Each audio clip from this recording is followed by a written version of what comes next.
नमस्कार, आप देख रहे हैं सिटी तहलका। मैं हूं जितेंद्र अहलावत और देश में किस तरह के हालात हैं वो आप सभी भली भांति जानते हैं। जहां एक तरफ 3 महीने से ज्यादा हो चुके हैं, किसान आंदोलन लगातार कर रहे हैं, तो वहीं दूसरी तरफ नेता हैं वो महापंचायतों में और देश भर में भ्रमण इसलिए कर रहे हैं कि ताकि तमाम किसान जो कि सरकार इस बात को नहीं मान रही है तो उसको लेकर के प्रदर्शित किया जाए। उसी बीच कल 18 तारीख को जो है संयुक्त किसान मोर्चा है उस द्वारा कॉल की गई है कि 12 बजे से लेकर 4 बजे तक रेल रोको अभियान जो है उसी के तहत फिलहाल पानीपत टोल प्लाजा पर हम खड़े हैं और यहां पर किस तरह की रणनीति है और कहां कहां पर पानीपत के अंदर रेल रोकी जाएंगी, इसको लेकर क्या यहां रणनीति बनाई गई है। किसान नेता हमारे साथ हैं, उनसे जानने का प्रयास करेंगे क्योंकि लगातार किसान आंदोलन जो है आगे बढ़ता हुआ और ऐसे में 3 महीने हो चुके हैं, बावजूद इसके अभी तक जहां सरकार की तरफ से कोई ऐसा दोबारा कोई वार्ता के लिए ऐसी कोई बात सामने नहीं आई है, तो ये कहीं ना कहीं एक साथ साथ जो अभियान जो है वो शुरू किए गए हैं और इसको लेकर के जानेंगे। यहाँ पर तमाम किसान हैं, उनसे पूछेंगे कि आगामी रणनीति क्या है, क्या संयुक्त किसान मोर्चा द्वारा इसको लेकर के क्या रणनीतियां बनाई गई है, ये जानने का प्रयास करेंगे। मलिक साहब, क्या रणनीति है, क्या कॉल है, उसको लेकर के पानीपत में क्या व्यवस्था रहने वाली है? संयुक्त मोर्चा की कॉल हमारी किसान 12 से 4 रेल रोकेंगे, पानीपत में भी रोकी जाएगी। सब ये हम अपील करते हैं शांति प्रिय तरीके से होगा। किसी कारणवश कोई रेल आंदोलन के बीच में आके रुक जाती है कहीं, तो हमारे किसान नेताओं का आदेश है भी उसके लिए चाय पानी नाश्ता का व्यवस्था की जाए, उसका पूरा कोऑपरेट किया जाए। उनको जो भी घर में सुविधा हमारे यहाँ भंडारे में उनको दी जाएगी। कहाँ कहाँ होने वाली है ऐसी जो आपकी, क्योंकि बताया जा रहा है संभालखा में भी इसका प्रोग्राम है। पानीपत में हमारा पानीपत में बड़ौली के आसपास देखा भी, जाके जाएंगे भी सारे नेता वहाँ यहाँ करेंगे पानीपत। जी सुनील दत्त जी, क्या बड़ौली ऐसा क्यों स्थान रखा गया, क्या कारण है? इसके अलावा पहले भी यहाँ पर रेल रोको अभियान रहा है, वो क्या ही सत्ता पक्ष हो विपक्ष हो, आज किसान कर रहे हैं, वहां का चयनित क्यों किया गया? बात ये है कि पूरे देश का है ये रेल रोको। और जब 6 तारीख को नेशनल हाईवे और स्टेट हाईवे रोके थे तो वो लिंक रोड भी रोके थे। अब लिंक रोड नेशनल हाईवे तो बहुत है, रेल की लाइन तो एक ही है या दो है, लिंक लाइन है। तो लिंक लाइन में पैसेंजर गाड़ियां तो चल ही नहीं रही, पैसेंजर गाड़ी ने तो लिंक लाइन खत्म है। जो मेन ये रास्ता है जो पंजाब तक जाती हैं हमारी ट्रेनें, तो ये 12 से 4 यहाँ माल गाड़ियां और कुछ जो एक्सप्रेस गाड़ियां चलती हैं, पैसेंजर तो चल नहीं रही। और यही आह्वान हमारा है कि भी 12 से 3 तक जहां भी जिसको सुविधा होती है, जहां के किसान जहां रोके, लेकिन संयुक्त मोर्चा ने ये कहा भाई शांति से। टोल पे जो धरने पे बैठे हैं हमारे लोग, आसपास के गांव के, जो मलिक साहब कह रहे थे कि भाई ऐसी जगह है जहाँ सामाजिक तत्व भी ना हो, जो संयुक्त मोर्चा तय करे, तो गांव के लोग वहाँ पहल कदमी करते हैं कि भाई हम रोकेंगे। तो वहाँ उनके साथ टोल के नजदीक है, तो यहाँ टोल पे जो लोग आएंगे वो उसमें शामिल। संख्या कितनी रहने वाली है ऐसे में किसानों की? संख्या तो वो किसान जितने आ जाएंगे, सैकड़ों में भी हो सकती है, हजारों में भी हो सकती है। रेल की पटरी पे तो जगह है बैठने की इतनी होती नहीं, लेकिन सिंबॉलिक चीजें होती हैं कि भाई ये तो स्पष्ट है कि भाई 12 से 4 बजे तक सरकार को भी पता है, तो उसने पहले ही, जैसे 6 का चक्का जाम था, 75% तो व्हीकल्स सड़क पे ही नहीं आए थे उस दिन। 25% जो व्हीकल्स आए थे तो प्रशासन ने वो जहां भी है आगे पीछे रोक दिए थे, तो 12 से 3 तक वो बंद रहा। ऐसे ही जो रेलवे डिपार्टमेंट के हैं उनके है, ऐसा लगता है जो खबरें आ रही हैं कि भाई 12 से 4 बजे तक जहां भी जो गाड़ी खड़ी होगी वहीं रहेगी, 4 बजे तक कोई गाड़ी को वो ही नहीं चलाएंगे। चलाएंगे भी, जो मलिक साहब ने कही है रास्ते में रुकती है, तो जैसे हमने पहले 6 जनवरी के चक्का जाम में भी उनकी सेवा की है, यात्रियों की बीच में जो जाम में फंसे हैं, यहाँ भी ऐसे यात्री अगर मिलते हैं, अगर कोई गाड़ी फंसती आती है तो उनकी भी सेवा करेंगे और जो हमारे किसान आंदोलन के बारे में उनको जानकारी देंगे, इनसे नुकसान आपका भी होना है, और एक सबसे बड़ा खतरनाक ट्रेंड जो चल रहा है आज, बहुत बड़ा हमला, मतलब एक किसानों पे तो है ही, जनता को समझ में नहीं आ रही, महंगाई का इतना जबरदस्त हमला बोला जा रहा है। और व्यवस्था कोई जो है मीटिंग हुई है यहाँ पर पानीपत के किसान नेताओं की, जो तमाम लोग इस समर्थन में उतरे हैं उन सभाओं की, तो किस तरह की रणनीति बनाई गई? देखिए, मुख्य रणनीति तो हमारी यही है, ये जो हमारा जाम है, ना तो हमारा ये इरादा है कि भाई कोई तोड़ फोड़ करनी, ना हमारा इरादा है कि आम आदमी को तकलीफ हो। ये तो एक सिंबॉलिक है, जिस तरह के हमने टोल पे सिर्फ 3 घंटे का किया था, ये 4 घंटे का है। और हम लोकतांत्रिक देश में बसते हैं, लोकतंत्र में सरकार सुन नहीं रही। अब पहले हमने टोल बंद करे 3 घंटे के लिए, उसके बावजूद सरकार नहीं सुन रही है। अब हम रेलवे लाइन पे जाएंगे, हमारे जो महापुरुष हैं हम उनकी जयंती मना रहे हैं। हम अपनी बात, रेल रोकने का हमारा सिंबॉलिक ये है कि हम अपनी बात आम आदमी तक, जन जन तक पहुंचाए, और हमारा कोई इरादा नहीं है, ताकि इस सरकार को सद्बुद्धि आ जाए और ये किसानों की समस्याओं को सुन के दूर करें। सुधीर जी युवा किसान नेता है, उनसे भी पूछेंगे, ये इन चीजों से क्या असर पड़ पाएगा सरकार पर? कभी रेल रोको है तो कभी अन्य जो इस तरह की जो स्थिति पैदा की जाती है, आम लोगों को भी तो काफी समस्या आती है। डेमोक्रेसी में, लोकतंत्र में सरकार पर दबाव बनाने का ये एक आंदोलन का एक हिस्सा होता है। सरकार कभी ऐसा लगता है सरकार को कि भाई उनके काले कानूनों की वजह से किसान जो है आंदोलन करते हैं, कोई भी वर्ग तबका कोई भी आंदोलन करता है, तो वो आम जनता से जुड़ी जो चीजें होती हैं उनको सांकेतिक तौर पर बंद करता है या जाम लगाता है। उससे लगता है कि सरकार डरे, सरकार अपने कोई भी ऐसे गंदे कानून, काले कानून या कोई भी जो ऐसी चीज है जिसको जनता नहीं चाहती, जनता हित में वो उसको वापस ले ले। इस तरीके का ये एक विरोध का एक तरीका होता है।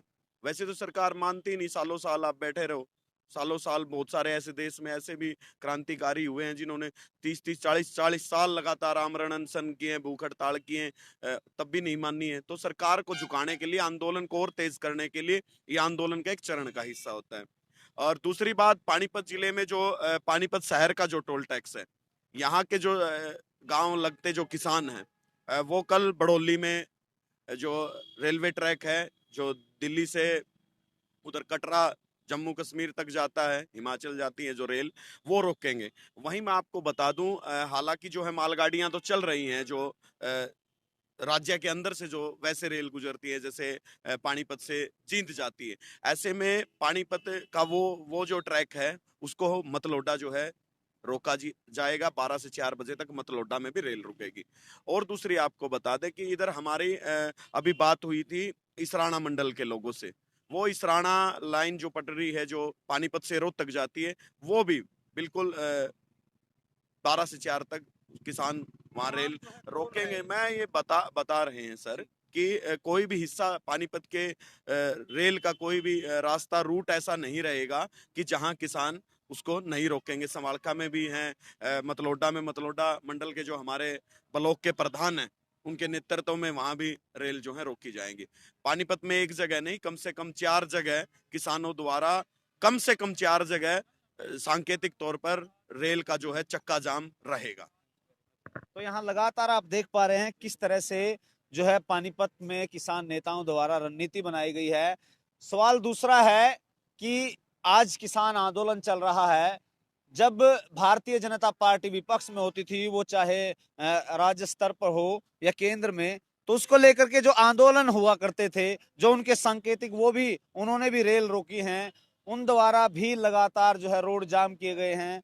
और महंगाई की यदि बात की जाए तो पेट्रोल जो है मलिक साहब लगातार हर दिन अप डाउन हो रहा है, कभी 50 पैसे, कभी और बढ़ जाता है, तो लोगों पर पता नहीं चलता। पहले 50 पैसे बढ़ जाता था, हू हल्ला मचता था, सड़कों पर जो है आ जाते थे कार्यकर्ता। आज क्या हालात है? क्या विपक्ष अपनी भूमिका निभाने में कहीं ना कहीं असमर्थ है, या फिर कहीं ना कहीं अब लोगों को डर लगने लगा है? विपक्ष तो भूमिका निभा रहा है, किसान अब आप किसानों से लगा लो। जी। हम जैसे भी करते हैं, सिर्फ आप जैसे जो भाई हमारे चैनल है, छोटे चैनल बोल लो या लोकल चैनल बोल लो, आप जैसे हमारी आवाज को उठा रहे हो, आप लोगों से हमारा आंदोलन सक्सेस हुआ है। नेशनल मीडिया तो उठाए नहीं है। और जो नेशनल मीडिया थी पहले, जैसे तेल बढ़ता था, गैस बढ़ती थी, आपकी बात बताऊं तो नेशनल टीवी वाले रसोई में जाते थे महिला के घर। हमारा तो बजट खराब हो गया, हम कैसे करेंगे, सब बार बार जा करके रसोई में घुस जाते थे कैमरे वाले, नेशनल टीवी वाले। अब वो दिखते नहीं कहीं। लोग आवाज उठाते हैं तो मीडिया उसकी बजाय नफरत की जो राजनीति है ना, धर्म में हिंदू मुसलमान, जाट गैर जाट, इनमें लोकल और शहरी में लेके घुस के उसको ध्यान को डाइवर्ट करते हैं। कहीं तो रात को पाकिस्तानी चले जाते हैं, अब क्या होगा पाकिस्तान का। सब कुछ हमारा महंगा हो रहा है पाकिस्तान में, ये हम कंफर्म नहीं कर सकते। नेपाल में और श्रीलंका में इंडिया से सस्ता तेल है, और कहते जाता भी यहीं से है। तो सबसे ज्यादा महंगाई जो तेल से बढ़ती थी इनके अनुसार, डीजल सबसे बड़ा, डीजल का जब रेट बढ़ता है किसान टोटली इसमें नुकसान में आता है। फसल के भाव सेंटर एक बार तय करता है, लेकिन बीच बीच में तेल रोज बढ़ रहा है, उसका आने जाने का खर्चा बढ़ गया। जो सामान शहर से दूसरे शहर में आता है ट्रकों द्वारा, वो अपना भाव बढ़ा देते, घर रखे रखे दुकानदार, परचून की दुकान है और है, सब अपना भाव बढ़ा देते, लेकिन किसान की फसल बढ़ती नहीं। जो शहरी लोग हैं ये नफरत की राजनीति कर रहे हैं, बोलता ही नहीं कोई।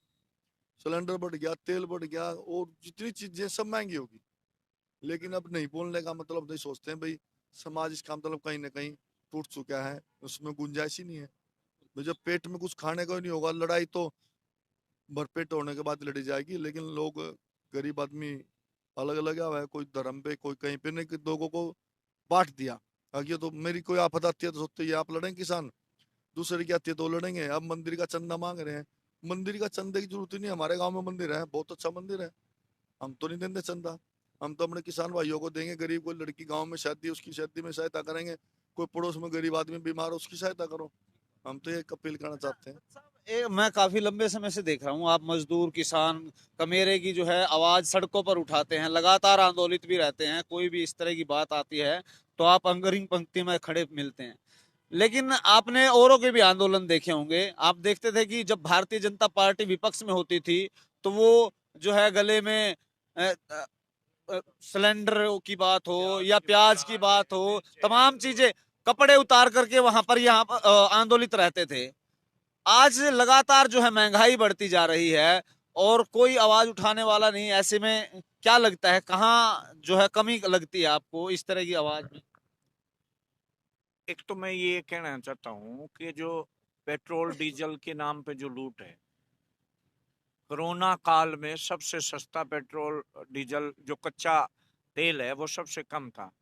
अगर कोरोना काल की भी जांच करा लें, बहुत बड़ा इतिहास का दुनिया का सबसे बड़ा घोटाला बीजेपी सरकार ने किया, अगर उसका आकलन कर लें। तेल यहाँ पे 85 रुपए है हरियाणा में, तो मध्य प्रदेश में 102 रुपए लीटर प्रति आज जो पेट्रोल है। डीजल की ये 90 और 100 की स्थिति में पहुंच गया। एक्चुअल कीमत तो इसकी 30 रुपए है। तो इससे ज्यादा से जो भी है केंद्र सरकार टेस्ट है, और ये लूट है, खुली लूट जो कहते हैं ना, इंसान की खुली लूट। और खुली लूट के लिए जैसे मोदी जी हैं, एक बात को 100 बार बोल देंगे झूठ। तो जो ये आज मानसिक गुलाम ऐसे बना दिया मानस को, अब उसको ये दुख नहीं होता। पहले जो आप कहते थे ना 50 पैसे भी बढ़ गया तो सड़कों पे आ जाते थे, ऐसी मानसिकता बना दी, कठोरता। अब ये सरकार इतनी ढीठ हिटलर शाही है, कुछ कर लो ये सुनने वाली नहीं। मतलब निराशा इतनी पैदा कर दी अधिकार के लिए लड़ना। अब देशद्रोह जो धारा होती थी वो देश के खिलाफ करने वालों के खिलाफ होती थी। आज देशद्रोह की धारा जो अधिकार के लिए लड़ते थे, अधिकार के लिए लड़ते थे, उस धारा को इन्होंने 57 वर्गीय बना दिया। जैसे आपस में झगड़ा हो गया, देशद्रोह हो गया। तो उस हिसाब से ये स्पष्ट दिखाई देता है कि जो स्मृति ईरानी है, स्मृति ईरानी जो इनकी कैबिनेट में भी रही, मंत्री भी रही, उसके ट्वीट देख लो। महंगाई जब थी, जब वह आसमान सिर पे उठा देती थी, अब वो स्मृति ईरानी एक शब्द भी नहीं बोल रहे। तो ये सब जो है, इब लोकतंत्र में ऐसी हैसियत इन्होंने नहीं बची। अगर जो छोटी सी बात पूछना चाहता हूँ, जैसे कि आपने कहा हिटलर सरकार है, तो ऐसे में किसान बैठे हैं, अब गर्मी का समय है, देखिए अब जो टेम्परेचर है वो असहनीय है। लोग जो जर्सी पहन के आए हैं ऊपर, वो उतारने पर मजबूर हैं। और इससे ज्यादा भी पारा होने वाला है, तो ऐसे में कैसे डटे रहेंगे? क्या योजना है? किस तरह से किसान आंदोलन और तेज होगा? कैसे कर पाएंगे? देखो, दो बातें हैं। किसानी धरती का ऐसा प्राणी है जो सर्दी गर्मी को सब को ओढ़ जाता है, क्योंकि जो मेहनत सब जलवायु उसके शरीर से निकलती है, क्योंकि वो खेत में तपती धूप में भी होता है और कड़कती ठंड में भी होता है। उसके शरीर का टेम्परेचर जब कोरोना कुछ नहीं बिगाड़ पाया, तो ये धूप और ये तो क्या है मामला। देखिए, सरकार लगातार जब विपक्ष में होती थी, जो आज सत्ता में है, बीजेपी की मैं बात कर रहा हूं, तो ऐसे में आंदोलन, जो कृषि की बात हो तो यहाँ पर जो है कपड़े निकालने की बात हो, ऐसे निकालते थे बड़े बड़े नेता जो आज सत्ता में अच्छे पदों पर विराजमान है। क्या कुछ कहेंगे? बिल्कुल, ये है कि आज के टाइम कैमरे वैमरे चालू रहते हैं, वीडियो है, इसलिए इनको देख पा रहे हैं। नहीं तो ये मानते भी नहीं कि भाई हमने कभी कपड़े भी निकाल लेते। इन्होंने महंगाई के ऊपर ये स्मृति ईरानी है, ये नरेंद्र मोदी है, अमित शाह है, राजनाथ सिंह है, ये अपने संबित पात्रा, ये सिर पर सिलेंडर करके अपना विरोध प्रदर्शन करते थे। भाई सिलेंडर बैलगाड़ी लेकर कभी गले में प्याज की माड़ा डालकर, हरी मिर्चों की माड़ा डाल के ड्रामा करते थे। आज जनता ने इनको नकार दिया है। आज की मैं आपको बात बताऊं, अभी अभी पंजाब का जो निकाय वहां चुनाव थे, उनका रिजल्ट आया। इनका एमपी है सन्नी देओल, जो गुरदासपुर से है। वहां 29 की 29 सीट बीजेपी आ रही है। ये जनाक्रोश है जनता का, जो लोकतंत्र के जरिए, इस वोट के जरिए इस बीजेपी को दिखाई नहीं दे रहा कि जनता इनसे परेशान हो गई है, ये किसान इनसे परेशान हो गया। ये केवल इन बिलों की विरोध की ऐसी वजह थी कि जिसकी वजह से ये तो अब की बार जिला परिषद, ब्लॉक समिति, पंचायत में भी उतार रहे हैं, अपने सिंबल पे लड़ेगी बीजेपी। क्या बात कर रहे हो आप सर? इनके एमपी एमएलए गांव में तो चले जाके दिखाओ, शादियों में कहीं जाके दिखाओ। इलेक्शन लड़ने के लिए गांव में वोट मांगने तो जाना पड़ेगा। आप जिला परिषद के चुनाव आ रहे हैं, बीजेपी कह रही है कि हम जिला परिषद के चुनाव लड़ेंगे। आप उससे पहले जिला परिषद के लिए लोगों से बात करने गांव जाकर तो देखो। आप किसी बहाने से, ये मंदिर के बहाने से जाना चाहते थे, राम मंदिर के चंदे के हिसाब से बीजेपी के कार्यकर्ता, आरएसएस के कार्यकर्ता, लोग इनको भगा रहे हैं, कोई चंदा भी नहीं दे रहा। अभी हरियाणा की मैं बात बताऊं, हरियाणा से बहुत कद्दावर नेता होने का दावा करते रहे हमेशा, अपने आप को बांगरू का शेर और फलाना ढिमकाना कह कह के मैं मुख्यमंत्री बनूंगा। ऐसे वीरेंद्र सिंह, जो इसमें इस्पात मंत्री, स्टील मंत्री रहे, वो अब कह रहे हैं कि भाई क्या नाम, जितना आज तक ना हम इतने सालों में दीनबंधु सर छोटू राम को जिंदा नहीं कर पाए, उनकी विचारधारा को फलीभूत नहीं कर पाए। और अब 2 महीने में ना किसानों ने बता दिया कि भाई दीनबंधु सर छोटू राम, उनके आंदोलन में कितनी उनकी विचारधारा का असर है। मैं वीरेंद्र सिंह जी से पूछना चाहता हूं, जो बांगरू के शेर हैं, वो शेर तो मुझे किसी एंगल से लगे नहीं, क्योंकि वो हमेशा वाहियात की बयानबाजी वो करते रहे। नहीं नहीं नहीं, वो सांसद के पिता भी हैं। अब मैं उसी पे आ रहा हूं भाई साहब। आप ये देखो, बड़ौदा इलेक्शन में तो वो इन कानूनों के फायदे गिना रहे थे। अब उन अपनी राजनीतिक जमीन उनकी खिसक चुकी है, रहा नहीं है कुछ पल्ला। एमएलए का इलेक्शन भी बहु आएगी प्रेमलता, फिर भी वही के कह रहा किसानों के दौरा हंसी आया और टोल पे भाई किसानों को समर्थन देता हूं, वहां किसानों ने भगा दिया। और सबसे बड़ी बात जो हमारे किसान जानते नहीं, आपके चैनल के माध्यम से उन किसानों को बताना चाहता हूं, हरियाणा में इन्होंने प्रोपगेंडा करा। सेंटर में जो सरकार है, अपने मंत्री पद लेने के चक्कर में, अपने नंबर बनाने के चक्कर में, भाई हरियाणा में 3 नेताओं की कमेटी गठित करी। उसमें ओम प्रकाश धनखड़ जो मंत्री था, कृषि मंत्री था, वो हर जनता ने वो उसके हल्के ने नकार रखा। दूसरा नायब सिंह सैनी जो कुरुक्षेत्र था। तीसरा इस चौधरी वीरेंद्र सिंह जो बांगरू का शेर, तथाकथित शेर है, वो शेर नहीं है, वो उसका पाछा तो गिद्दड़ वर्गा पाया, क्योंकि जब किसानों को जरूरत पड़ी वो कभी नहीं आज तक उसकी जबान खुली। आप ये देखो, उसका लड़का ब्रजेंद्र सिंह, नायब सिंह सैनी और ओम प्रकाश धनखड़, 3 आदमियों ने सेंटर सरकार को अपनी सिफारिश में बताया कि हमने किसानों से बात करी थी और किसान जो है इस कानून के हक में।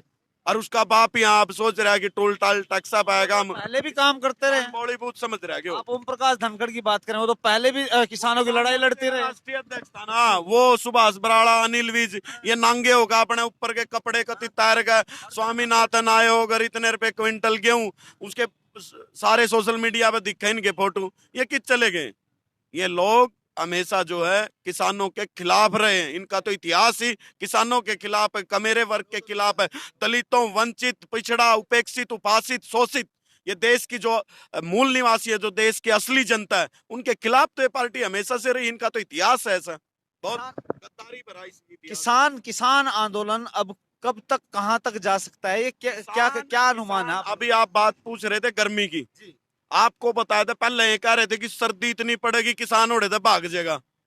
किसान तो उड़े, चाहे ओले भी पड़ लिए, बारिश भी आ ली, सर्दी भी हो ली, धुंध भी पड़ ली, ईब चाहे उड़े तबाही है जो, चाहे सारे देश के ग्लेशियर टूट जो, किसान उड़े तो नहीं डिगेगा जब तक ये अपने काले कानून वापिस नहीं लेंगे। अब गर्मियों के लिए भी व्यवस्था की जा रही है। पंजाब से एक संस्था है, उन्होंने 1 लाख कूलरों का ऑर्डर दे चुका है। सोशल मीडिया पे खबरें चल रही हैं, 1 लाख कूलर हमने बनने दे दिए हैं, और जैसे ही मार्च का पहला वीक आएगा वहां कूलरों की मार्च में व्यवस्था कर देंगे, जबकि जून जुलाई मई में जरूरत पड़े कूलरों की। गेहूं कटने का पहला ऑर्डर कूलर आ जाएंगे भाई ये आपकी काट दी गई है, किस तरह से आप कूलरों से दे दिए भाई नीचे। हाँ जी, सप्लाई पानी वो की है, वो बिजली की, अभी उसकी मैं आप एक जरूरत गांव है का ना। एक उदाहरण दे रहा हूँ, आप वहां से कवर जरूरत तो है ना, बिजली भी सप्लाई चाहिए। काट लेंगे, क्या कर लेंगे? हम मरने के लिए जा रहे, हम अपने जनरेटरों का प्रबंध करेंगे। अभी तक गर्मियों में क्या है, अभी एक गांव आया सबसे पहले इस बिजली वाली बात पे, बड़ौदा गांव, वहां आज जो है उन्होंने 400 तक ऑर्डर दे रखे, 200-300 उनके बन भी लिए होंगे, 1-2 दिन में बन भी जाएंगे।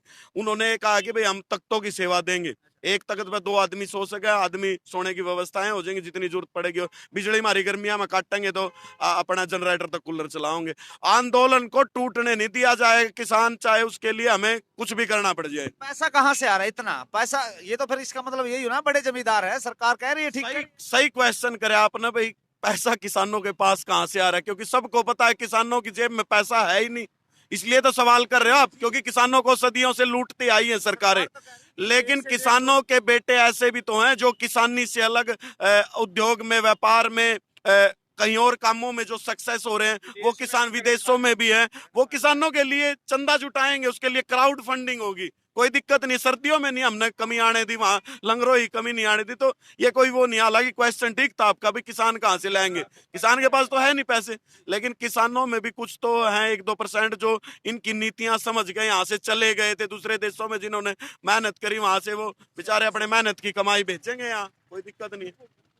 यहाँ पर देखिए, एक तमाम किसान थे और रेल रोको अभियान के तहत हमने बातचीत की, और दूसरी लगातार बढ़ रही महंगाई पर हमने बातचीत की, तो किस तरह की व्यवस्था रहने वाली है उस पर भी जो है किसानों ने अपनी प्रतिक्रिया दी, और उनका कहना है साफ तौर पर कि लगातार किसान इस आंदोलन को और भी तेज बनाएंगे, और इसको लेकर जहां किसान नेता देश भर में भ्रमण कर रहे हैं, महापंचायतें कर रहे हैं, तो अब आगामी जैसे कि गर्मी लगातार बढ़ती जा रही है, तो उसको लेकर व्यवस्था कैसी रहेगी उस पर भी उन्होंने अपने विचार रखे। आप लोगों के क्या विचार हैं वो भी आप हमारे साथ कमेंट बॉक्स में साझा कर सकते हैं। तमाम किसान आंदोलन से जुड़ी हुई अन्य खबरों के लिए बने रहे सिटी तहलका के साथ। सहयोगी धर्मवीर सरावत के साथ जितेंद्र अहलावत, शुक्रिया।